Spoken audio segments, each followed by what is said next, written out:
निष्ठा से यदि परिक्रमा वो करता है तो वो नर्मदा मैया भी आपका पूरा साथ देती है। परीक्षा जरूर देती है उन दिनों में, क्योंकि परिक्रमा पैदल ही होती है। लोग आप बस से या वाहन से मोटरसाइकिल से करते हैं तो लोग आप उसको कहते जरूर है परिक्रमा, पर मैं उसको भ्रमण मानता हूँ, परिक्रमा नहीं है वो। नर्मदा माँ कभी भूखा नहीं रहने दी। बिल्कुल सही बात है। आज तक कभी मेरे साथ कभी ऐसा नहीं हुआ और मैंने आज तक कभी किसी को नहीं सुना कि मुझे दिन भर में आज भोजन प्रसादी नहीं मिली। निश्चित रूप से भोजन प्रसादी मिली, लेकिन इवन मेरा अनुभव तो ये है कि यदि आज मैंने सोचा कि आज बहुत दिनों से मीठा नहीं मिला तो उसी दिन मुझे 10 मिनट बाद ही कोई आवाज़ देगा और थाली में मीठा परोस देता है। और बड़ा दुख होता है देख के कि जिसकी अपन परिक्रमा कर रहे हैं, जिसको दुनिया पूछती है, उसकी छाती चीर के ये रेत निकाल रहे हैं अपने स्वार्थ के लिए, तो ये दुखदायी बात है। और लोगों में इतना ज्ञान भी नहीं है ना, उनको सिखाने वाला है कोई। मैं अपने स्तर पर कोशिश करता रहता हूँ, लेकिन वो मुझसे लड़ बैठते हैं कि तुम्हें क्या करना है बाबा। नमस्ते, मेरा नाम निखिल है और आप देख रहे हैं NYS इंडिया। आज हमारे साथ ऐसी शख्सियत हैं जिन्होंने नर्मदा जी की परिक्रमा 3 बार करी है।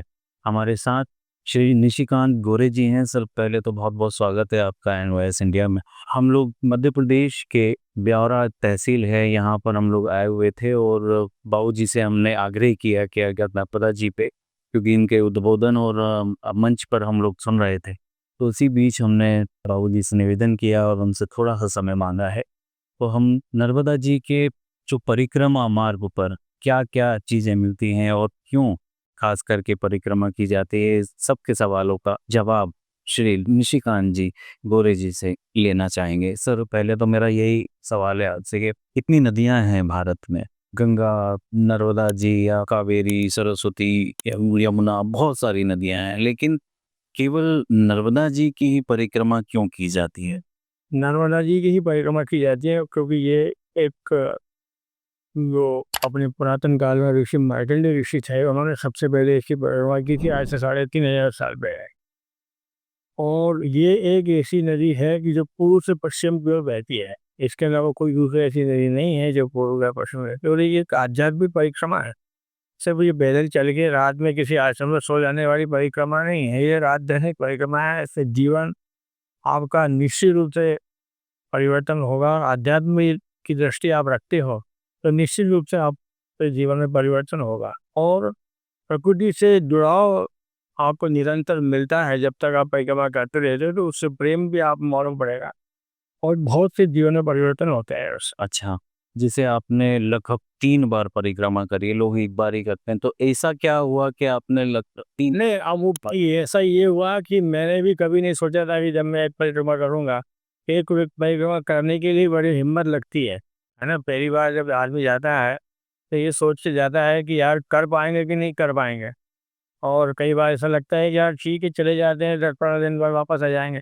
लेकिन जब आदमी में निष्ठा से यदि परिक्रमा वो करता है तो वो नर्मदा मैया भी आपका पूरा साथ देती है। परीक्षा जरूर देती है उन दिनों में, लेकिन उस परीक्षा में यदि आपने अपना संयम नहीं खोया तो वो नर्मदा परिक्रमा पूरी पूरी होकर। होगी, निश्चित होगी।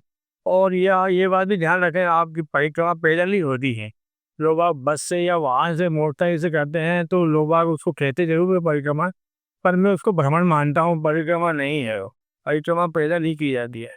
एक बार यदि आप निकल गए तो धीरे धीरे आप मैया की गोदी में समा जाओगे। वो मैया आप गोदी में ले लेगी और आपको कहीं तकलीफ नहीं होगी। तो पहली बार परिक्रमा मैंने की थी तो मुझे भी नहीं लगा था कि परिक्रमा पूरी कर पाऊँ।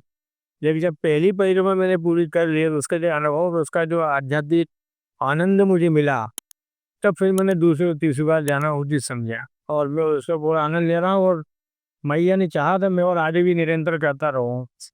ये 12 महीने में कौन से महीने में सबसे अच्छी होती है, कि कब की जाती है? देखिए ये तो क्या है कि चातुर्मास में ये परिक्रमा नहीं होती है। एकादशी से एकादशी के बीच में ये परिक्रमा चातुर्मास में नहीं करते हैं।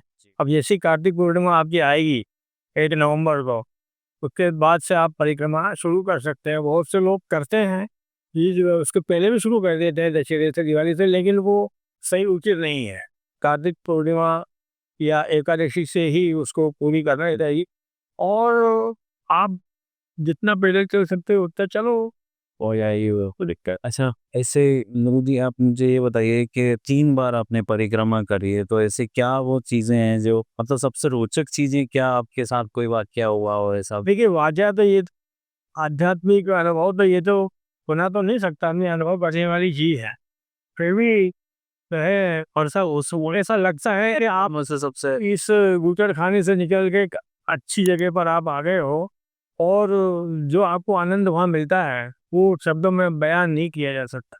नहीं मतलब मैं ये चाह रहा हूँ कि कभी तक के अनुभवों में जो आपको कभी आप भूतो न भविष्यति कभी या मतलब भूल नहीं पाएँगे कि वो मेरे को जो अनुभव हुआ है, ऐसा कोई अब ऐसे अनुभव तो कई होते हैं, कोई ऐसे अनजान लोग मिलते हैं कि जो वास्तव में देवता के रूप में रहते हैं, वो आपको रास्ता बताते हैं, आपको जो है भोजन देते हैं।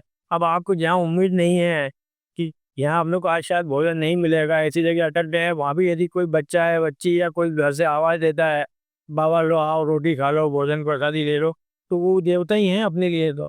देवता का मतलब ये नहीं है कि चतुर्भुजधारी खड़े हो जाएँ, जो अपने को संकट में साथ दे वही चतुर्भुजधारी है अपने लिए। ऐसा ऐसा कई अनुभव मिलते हैं। ऐसा भी कहा जाता है कि नर्मदा परिक्रमा में नर्मदा माँ कभी भूखा नहीं रहने देती। बिल्कुल सही बात है। आज तक कभी मेरे साथ कभी ऐसा नहीं हुआ, और मैंने आज तक कभी किसी को नहीं सुना कि मुझे दिन भर में आज भोजन प्रसादी नहीं की। निश्चित रूप से भोजन प्रसादी मिलेगी। इवन मेरा अनुभव तो ये है कि यदि आज मैंने सोचा है कि आज बहुत दिनों से मीठा नहीं मिला, तो उसी दिन मुझे 10 मिनट बाद ही कोई आवाज़ देगा और थाली में मीठा परोस देता है। इतना तक मैंने अनुभव किया है। तो इसलिए वो एक अद्भुत यात्रा है। तो गुरुजी अगर देखा जाए, चूँकि हम लोग परिक्रमा की बात कर रहे हैं, तो नर्मदा जी का इस तरीके से हम लोग क्योंकि राजन सिंह जी अभी गए हैं जल पुलिस भारत के, उनसे हम बात कर रहे थे।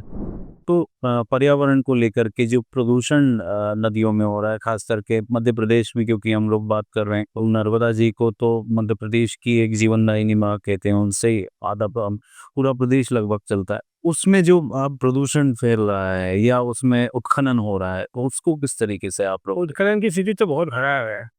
आपके मध्य प्रदेश में भी, हालाँकि मैं भी मध्य प्रदेश का ही हूँ, और गुजरात में ये स्थिति खराब है। चाहे इस स्तर पे आप देखो, चाहे उस स्तर पे देखो, कि ठेकेदारों के दम पर रात-दिन जो है खनन कर रहे हैं, और निश्चित रूप से बिना राजनीतिक संरक्षण के तो वो हो नहीं सकता। ये आप भी जानते हो, मैं भी जानता।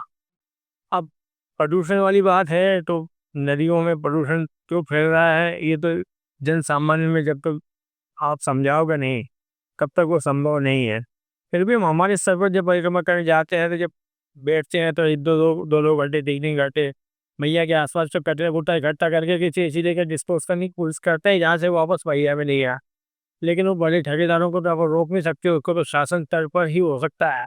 लेकिन वहाँ वो निरंतर जारी है, और बड़ा दुःख होता है देख के कि जिसकी अपन परिक्रमा कर रहे हैं, जिसको दुनिया पूजती है, उसकी छाती चीर के ये रेत निकाल रहे हैं अपने स्वार्थ के लिए, तो ये दुखदाई बात। सबसे ज़्यादा मतलब स्थिति क्योंकि तकरीबन 3000 किलोमीटर के आसपास की भारत के हाँ लगभग 3000 3300 का पड़ता है यदि आप फिर। अच्छा, तो लगभग कितना मतलब मैं आपसे ये जानना चाह रहा हूँ कि सबसे ज़्यादा आपने जब आप पहले जब शुरू करते होंगे, अमरकंटक से नर्मदा जी निकल परिक्रमा कहीं से भी शुरू की जा सकती है जी। वो तो हाँ, लेकिन वहाँ से लेकर के किस जगह पर ऐसा है कि आपको ऐसा लगा कि यहाँ पर माँ की बहुत स्थिति खराब है? मतलब या इस जगह पर इन लोगों ने मतलब ऐसी कोई जगह ऐसे कुछ अब बोला मतलब खनन के मामले। जी, खनन में या प्रदूषण में या कहीं पे? हाँ, वो तो देखो स्थिति तो पूरी जगह खराब है, लेकिन आज मेरा अनुभव ये किया कि आदिवासी एरिया है, वहाँ पर फिर भी संरक्षित है नदी। आदिवासी एरिया में आप मंडला चले जाओ, या उधर जहाँ झाबुआ नहीं, झाबुआ तो नहीं पड़ता है, डिंडोरी का एरिया पड़ता है, हमारे लगता है जो आदिवासी पट्टा है वहाँ आज भी प्रदूषण मुक्त है भैया। लेकिन जैसे होशंगाबाद हुआ, आपका गुजरात का इलाका हुआ, आपका मध्य प्रदेश का सीहोर की पट्टी हुई, है ना, वहाँ पर तो बहुत स्थिति खराब है, और लोगों में इतना ज्ञान भी नहीं है ना, उनको सिखाने वाला है कोई। आप मैं अपने स्तर पर कोशिश करता रहता हूँ, लेकिन वो मुझसे लड़ बैठते हैं कि तुम्हें क्या करना है बाबा। जी, आपने इतना समय दिया और माँ नर्मदा पे हम बात करी, तो आखिरी में कुछ भी आपके मन में अगर कुछ हमारे दर्शकों से माँ नर्मदा जी के बारे में कोई संदेश आपको देना हो? नहीं, मेरा तो कहना सिर्फ यही है कि यही आज के कलयुग में यदि आपको ईश्वर है कि नहीं है, इस प्रश्न पे यदि जवाब चाहिए, तो एक बार नर्मदा परिक्रमा करें। मेरी गारंटी है कि आपको पूरे नर्मदा परिक्रमा के दौरान यदि आपने फ्यूल पैदल परिक्रमा की है, आपको ईश्वरी शक्ति का अनुभव निश्चित होगा, ये मेरी गारंटी है। नर्मदे हर।